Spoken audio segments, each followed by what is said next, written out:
Yeah, sounds pretty dumb without the music, doesn't it? And that's fair use for you. Well, we can't say the franchise is in a good state anymore, but at the very least, Harrison Ford is in all the movies, so it could be worse. Indiana Jones really is an iconic franchise like no other. The series, along with Star Wars, put Harrison Ford on the map. It's arguably the most iconic franchise by Steven Spielberg, if not the most iconic, period. Don't know if I can go that far, but who doesn't know what this is? So, in honor of, 5 movies, we're gonna take a look at the franchise and see how the films stack up by, you guessed it, ranking them from worst to best. It's an odd list too, because there's not that many bad movies in this franchise, but to some, there's more bad than good. With a franchise this famous, that's going to be an issue. Any type of letdown is going to be looked at as catastrophic, so we'll have to see if I feel the same way. Do I think most of these are shit, or am I more inclined to defend these? Let's find out. As we answer the big question, what is the worst Indiana Jones movie? This is not an adventure, Sala. Those days have come and gone. Yeah, we covered this recently, and if you really need convincing that this movie shouldn't have been made, even IGN, the company that defended all the Jurassic World movies, and apparently even kind of liked After Earth, still admitted that this movie is garbage. The first time we see Indiana in this yelling at kids over loud music, the tone is, well, set. There's a feeling of sadness knowing our once iconic action hero is reduced to a pathetic idiot still babbling about museums. This is going in a museum. And getting in the "my family is gone" cliche, like every other franchise does when it simply refuses to end. The line I used at the beginning couldn't be more accurate. Sully's appearance in one scene only to drop out immediately after is the ultimate fuck you to the audience. Helena Shaw is an incredibly unlikable side character, even those who defend the movie admit that. And the film even includes a cheap imitation of Short Round because nostalgia for a movie people don't even like that much. Mickelson as the antagonist is okay as anything with this plot could be, but the premise about time travel is so out of place, Aliens couldn't even compare, and the ending when he wants to stay in the past and die, I guess not giving a shit about the consequences, is just stupid. Indiana Jones clearly wasn't supposed to be likable in this, because he isn't. And the big finale we do get is the bad guys crash their plane because they went back in time too far. How creative. There are some good action scenes, primarily that allow Harrison Ford not to be that mobile, but I wouldn't call any of these memorable or remotely new. I've watched films knowing they wouldn't be any good, but with this one, it's hard to comprehend why anybody would waste their time and money. It was basically dead on arrival.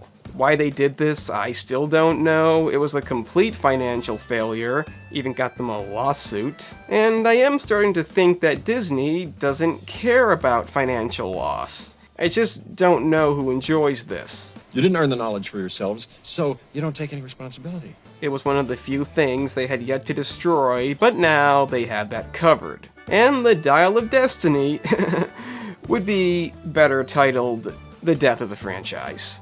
You think he'd be proud of this? Oh my God.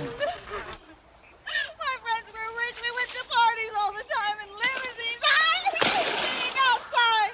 When it comes to the movies directed by Steven Spielberg, 2 of them are obviously liked a lot less, and to many even hated. Temple of Doom, which is a prequel if you didn't know, kind of feels the least like an Indiana Jones movie in my opinion. Yeah, people love to hate on Crystal Skull, but I think it's odd how a lot of those same people overlook this. The scene with the refrigerator may be incredibly stupid, but what if I told you this movie has something equally as dumb?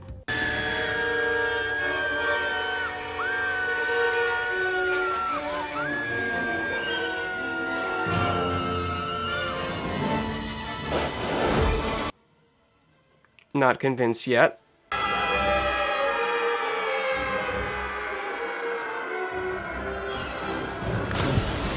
So yeah, a scene that defies all logic that doesn't even really need to exist. I don't think we should judge these movies on one or two scenes, but the main issues come down to the movie's overall feel. As odd as this may sound, it's kind of the temple itself. Once you get past the sacrifice scene, this really doesn't feel like an Indiana Jones movie. Scenes with kids in pain and Indiana writhing in pain just don't seem to fit. There are definitely some good scenes and memorable deaths, but I think what best sums it up is when the theme song finally starts playing and then kind of immediately stops. I'm not gonna play that because YouTube doesn't like that, but it does make this one feel out of place. Now granted, the minecart scene is one of the best in the franchise. Iconic as hell. If you don't like it, you don't like fun. I don't care if it makes sense. And the finale is also quite good. This may not seem like a good reason to put it that low, but there is something else I don't like, and I don't know if it's agreed on. Willie is fucking obnoxious. And so is Short Round. We're not sinking! We're crashing! I hate the water! And I hate being wet! Very funny! Very funny! Very funny! Oh, Red!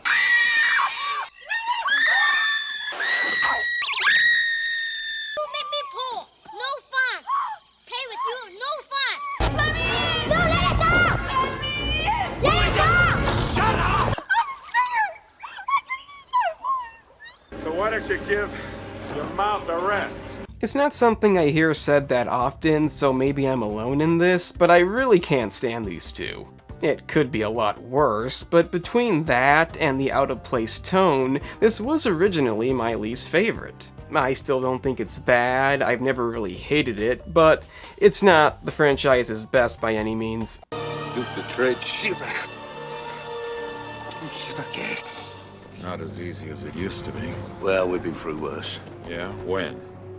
So, obviously the top two are the top two, but as you know, I think this one gets more hate than it deserves. I know it's not just the fridge, there is the alien plot, but I kind of feel it's just a means to an end. The concept of aliens in an Indiana Jones movie isn't good, I'll give you that, but up until the end, I don't see what's so bad about this. It's your standard treasure hunting movie, one clue leads to another, a lot of great set pieces, memorable deaths, and I'll say it, the inclusion of his son is not the complete disaster it could have been. Marion's return was also nice and somewhat unexpected, and it just makes me wish the fifth movie never happened because the ending was pretty damn perfect. Great conclusion, memorable send-off, it really should have been left alone. In my analysis, I go into detail on why this movie is underrated, along with a lot of other stuff like how they cast real Russians and stuff like that. But in the end, it's just an enjoyable movie that shouldn't be avoided over two flaws. One of them doesn't even affect the plot. Yeah, some dumb stuff thrown in toward the end, but nothing to justify the hate it's received. It was formerly the least popular out of anybody I'd ask. Trey and Matt clearly didn't like it,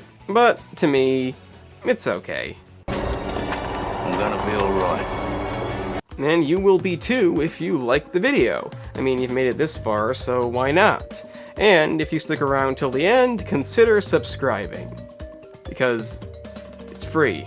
I did what I did. You don't have to be happy about it, but maybe we can help each other out now. And now we have the big fucking dilemma of how I rank the last two movies. And unlike previous rankings, it's not easy.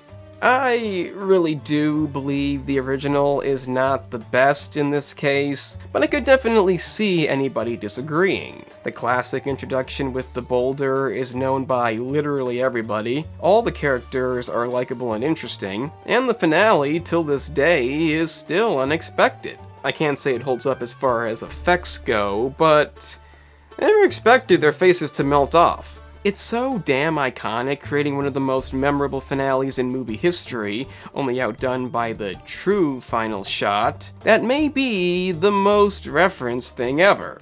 At least, with no dialogue. I could go on forever about what makes this movie so great, but one thing that stands out to me is the authenticity. An example of this, I guarantee you're not thinking of, is when Indy is thrown through the truck window, magically does not become part of the ground, and then does the same thing to the random goon who did this. I've always loved that scene, even the first time seeing it, it stood out to me, but I'd be remiss not to mention what I still consider to be the funniest death in movie history.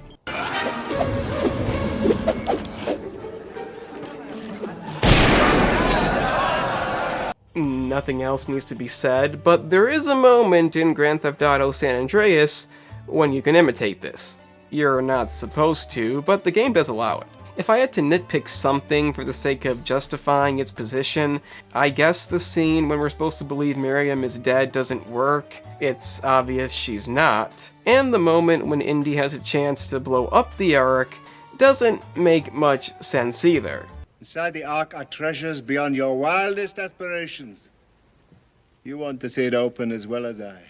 I don't know what the point of that is. In the next scene, he immediately tells her to close her eyes, and neither of them really witness what happens, so why do they act like it's his motivation? It could have just been he's not gonna blow up the Ark because it wouldn't do any good anyway, but again, just a slight nitpick.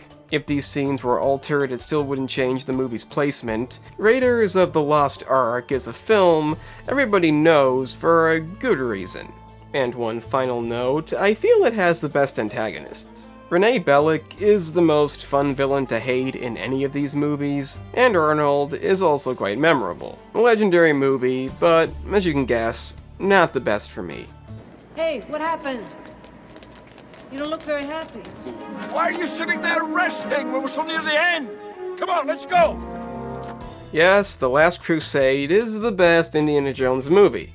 I don't think I'm completely alone in that, and personally, I don't think I'm wrong. We need to address the elephant in the room, being the chemistry between Harrison Ford and Sean Connery, who plays Indiana's father, and there's no denying his presence has something to do with it. Yes, Connery is amazing in this, one of my favorite actors of all time, adding a whole new layer of character depth and humor. This is intolerable! But even without that, I still feel it's the better movie. It brings back the adventurous tone of the original film, with a compelling narrative and memorable action sequences, but what makes this stand out is it's just done slightly better. For example, the tank sequence demonstrates Spielberg and his team's skilled directing, keeping you engaged while being visually stunning. I love the inclusion of Marcus in this, getting a much larger role, in my opinion an underrated comic relief, but it really is about as good as this franchise gets. I could have done without the fake out, we know Indiana is not dead, but that's the extent of the flaws here. I've always liked the inclusion of Elsa, her betrayal was genuinely unexpected, the way they foreshadowed it was kind of genius. I'll be very careful. Don't trust anybody. I warn you not to trust anybody, Dr. Jones. And I gotta say, I really love the trials at the end. Specifically, the leap of faith, intelligently hiding it, is again genius, and something you just don't get with any of the other movies. There's so many amazing scenes in this, and some of the best comedy in the franchise. The pen, the hidden door, the whole fire sequence, it's absolute gold. And really a prime example of how Disney cannot imitate Spielberg's directing style. Nothing goes on too long, everything feels consistent, and the pacing is absolutely perfect. The first film definitely had that too, but if there is an example in movie history of a sequel, let alone a third installment, outdoing the original, this is that example. Well, that and Aliens, which is not a third installment, but that's debatable. Those are two entirely different movie genres, despite being a direct sequel with the same main character and whatnot. But with The Last Crusade, it's basically the same style of movie, just done slightly better. It's one of the director's best films, and just in my opinion, the best the franchise has to offer. You have chosen wisely. So that was all 5 Indiana Jones movies ranked, in a somewhat similar order to the Die Hard movies, but it is what it is. Some of you definitely won't agree, so let me know how much you don't in the comments. Along with your own ranking, I would love to hear it. I'm the Analyst, and remember kids, Sean Connery does not make anything the best, but he does make everything a lot better. So, you've made it to the end. That's an impressive feat indeed. Since you managed that, I guess check out the gaming channel, in which I cover a variety of gaming topics, like analysis videos, such as this one.